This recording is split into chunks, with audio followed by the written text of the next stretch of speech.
This is kind of cool. I saw this and I happened to need a spare strike locator for installing deadbolts. I just ordered it. It wasn't expensive. It's under $20. It looked to be very good. It's by Locksmith. So I thought, okay, let's give this a try.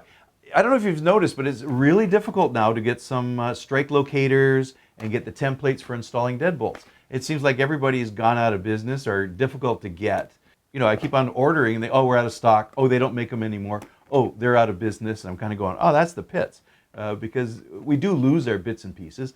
We do get stolen toolkits every now and then. And we're also adding more trucks. So we need good tools. So this is by Locksmith. It's a heavy duty strike locator. It's quite heavy. Let's just take it out of the package. Oh yeah, no, this is, wow. Not aluminum. This is like friggin' steel.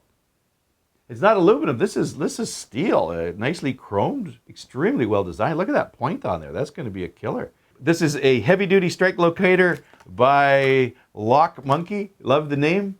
It looks like a really good product. I'm going to give it a try. Well, and I'm going to see if they sell more. They got to sell. If they're selling this piece, they got to have more. So I'll put the links, and I'll do a couple more videos. I'll order some more stuff. This is really good. Have a good day. I hope you enjoyed watching this video. Subscribe to my channel. Also, visit my website, and you can see what online locksmith training I have for beginners, intermediate, and advanced, as well as my covert methods of entry and my non-destructive methods of entry.